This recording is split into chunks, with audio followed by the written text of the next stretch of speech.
এজন্য মুসলিম উম্মার এই নেতৃত্বের সংকট নিরসনে আমাদেরকে নতুন নতুন নেতৃত্ব তৈরি করতে হবে, ঠিক কিনা? আজকের এই শ্রোতাদের মধ্য থেকেই হবে আগামী দিনের নোয়াখালীর বিভিন্ন আসনের এমপি, নাকি এগুলো ইন্ডিয়া থেকে আসবে? এখানেই বসে আছে the member of the parliament of Bangladesh, এখানেই বসে আছে আগামী দিনের বাংলাদেশের প্রধানমন্ত্রী, এখানেই বসে আছে সংসদের স্পিকার। এখান থেকে এমন এমন নেতৃত্ব উঠে আসবে যারা গোটা বাংলাদেশকে নেতৃত্ব দিবে, ঠিক কিনা?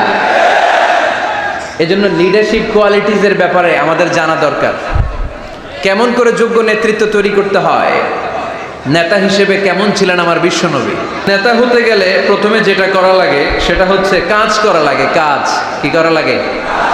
কাজ না করে নেতা হওয়া যায়? শুধু বক্তব্য মারলেই নেতা হওয়া যাবে? ওই নেতা আমরা চাই না যে শুধু ভাষণ মারে, বক্তব্য দেয়, মাইক পেলেই শুধু ভাষণের ফুলঝুরি, কাজের নামে ঠনঠন। এরকম আছে না নাই? না, এরকম নেতা হলে চলবে না। নেতা কাজ দিয়ে আমাদের হৃদয় জয় করতে হবে। শুধু বক্তব্য দিলে ওটা নেতা না। জনগণের জন্য কাজ করতে হবে, মানবতার জন্য কাজ করতে হবে, দেশের উন্নয়নের জন্য কাজ করতে হবে, ঠিক কিনা? তাহলে আগে কাজ পরে নেতা। নেতা হওয়ার প্রথম শর্ত হইল নেতাকে কাজ করে তার নিজেকে প্রমাণ করতে হবে যে তিনি নেতা। আগে কাজ পরে নেতা। আওয়াজ করে উত্তর দিতে হবে, আগে কি পরে? জোরে বলেন সবাই, আগে কি পরে নেতা। To serve before to lead. I repeat, আমি আবারও বলছি, to serve before to lead. Lead দেওয়ার আগে আগে সার্ভিস দিতে হবে। সাইয়্যিদুল কওমি খাদিমুহুম। জাতির লিডার যিনি হবেন, সাইয়্যিদ যিনি হবেন, তিনি আগে সার্ভিস দিবেন, জাতির খাদেম হবেন। খেদমত ছাড়া, কাজ করা ছাড়া জাতির নেতা হওয়া যায় না। তো সেদিন আমরা কি একা একা উঠবো না নেতা নিয়ে উঠবো? বিষয়টা একটু ভেবে দেখেন। Think about it, ponder on the issue. এটা সাধারণ কোনো ইস্যু নয়। একা একা আমি উঠবো না, আমি আমাদের নেতাদেরকে নিয়ে উঠবো।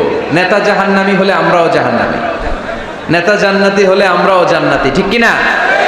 وقالوا ربنا إنا أطعنا سادتنا وكبراءنا فأضلونا السبيلا ربنا آتهم ضعفين من العذاب والعنهم لعنا كبيرا। সেদিন লোকজন বলবে, ইয়া রব, আমরা আমাদের নেতাদের অনুসরণ করেছি, আমরা আমাদের মুরব্বীদের অনুসরণ করেছি, আমাদের নেতারা, আমাদের মুরব্বীরা আমাদেরকে গোমরা বানিয়েছে, আমাদেরকে ভুল পথ দেখিয়েছে।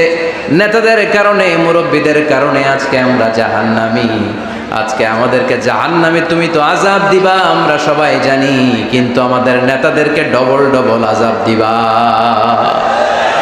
ওদের কারণে জাহান্নামী, ওদের কারণে আজ আমরা জাহান্নামের লাকড়ি হয়েছি, ঠিক কিনা? আতিহিম দি'ফাইনি মিনাল আযাব। আল্লাহ এদেরকে ডবল শাস্তি দাও। ওয়ালা আনহুম লা'নান কাবীরা। এদেরকে লানত দাও, এদের উপর গজব দাও, জাহান্নামের আগুন দিয়ে এদের দেহগুলো ঝলসে দাও। এটা সাধারণ কোনো ইস্যু নয়। একা একা দাঁড়াতে পারবো না। যার অনুসরণ করেছি, আমি যার ফলোয়ার, আমার যে সেলিব্রিটি, সেও দাঁড়াবে, আমিও দাঁড়াবো। এজন্য সেলিব্রিটি চুজ করার সময় সাবধান মুসলমান, নেতা চুজ করার সময় সাবধান। আমরা আজ থেকে এই সিদ্ধান্ত নিব যে বুঝে শুনে নেতা ঠিক করব। উল্টাপাল্টা কোনো নেতার পিছনে আমরা ঘুরবো না। চিল্লায় বলেন, ঠিক কিনা? লিডারশিপ কোয়ালিটিস, কেমন করে নেতৃত্বের এই গুণ অর্জন করা যায়। গোটা বিশ্বে আজকে মুসলমানদের হাহাকার, ঠিক কিনা? ফিলিস্তিনে আমরা মার খাই, ইরাকে আমরা মার খাই, ওখানে আমাদের উপর ব্যালিস্টিক ক্ষেপণাস্ত্র মারে, এদিকে মিসাইল মারে, এদিকে বম্বিং করে, ওইদিকে রোহিঙ্গাদেরকে তারাই আমাদের টেকনাফে পাঠায় দিস। এদিকে লাথি মারলে ওইদিকে যাই, ওদিক থেকে গুতা মারলে এদিকে আসে। কারণ আমাদের কোনো সেন্ট্রাল লিডারশিপ নাই, কেন্দ্রীয় নেতা নাই। চিল্লায় বলেন, ঠিক কিনা? ওমরে ফারুকের মতো আমাদের একজন নেতার দরকার আছে না নাই? একজন নেতার অপেক্ষায়। We are waiting, all the Muslim Ummah, for a true leader, for a charismatic leader. একজন ক্যারিসমাটিক নেতার জন্য, একজন ট্রু লিডারের জন্য আমরা অপেক্ষা করছি। কবে আসবে সেই আল ইমাম আল মাহদি আল মুনতাযর, যার অপেক্ষায় গোটা উম্মাহ। আমরা যদি আল্লাহ রাসূল সাল্লাল্লাহু আলাইহি ওয়াসাল্লামের জীবনের দিকে তাকাই তাহলে দেখব উনি আগে কাজ করেছেন, নেতা হয়েছেন অনেক পরে। আল্লাহর ইলমে তিনি নবী অনেক আগে, কিন্তু অফিশিয়ালি নবুয়ত পেয়েছেন 40 বছর বয়সে। কত বছর বয়সে? 40 বছর বয়সে হেরা গুহাতে সূরাতুল আলাকের প্রথম 5 আয়াত নাজিল হলো। ইকরা বিসমি রাব্বিকাল্লাযী খালাক, read in the name of your lord who has created. পড়ো তোমার প্রভুর নামে যিনি তোমায় সৃজন করেছেন। এই 5টা আয়াত নাজিল হওয়ার সাথে সাথে এই বিশ্বনবীর গায়ে কাঁপুনি চলে এলো, জ্বর চলে এলো, অন্তর কাঁপতে শুরু করলো। আল্লাহর হাবিব সাল্লাল্লাহু আলাইহি ওয়াসাল্লাম ভয় পেয়ে পাহাড় থেকে নেমে এসে আম্মাজান খাদিজা রাদিয়াল্লাহু তাআলা আনহার কাছে গেলেন, যে বললেন, খাদিজা জাম্মিলুনি জাম্মিলুনি, আমার কম্বল চাপা দাও, আমার জ্বর আসতেছে, আমার কাঁপুনি চলে আসছে, আমার মনে হচ্ছে আমি আর বাঁচবো না। আম্মাজান খাদিজা রাদিয়াল্লাহু তাআলা আনহা ওনাকে সাহস দিলেন, কম্বল চাপা দিয়ে বললেন, ওয়াল্লাহি লা ইউখজিকাল্লাহু আবাদা, হে মুহাম্মদ, আমি আল্লাহর কসম করে বলতে পারি, আমি তো আপনারে চিনি, আমার আল্লাহ কখনো আপনার অপমান করবেন না। পড়েন সুবহানাল্লাহ। কারণ ইন্নাকা লা তাসিলুর রাহিমা, এই দেখেন কি কাজ করতো বিশ্বনবী। কাজের ফিরিস্তি শুনেন, স্ত্রীর কাছ থেকে শুনেন স্বামীর ব্যাপারে।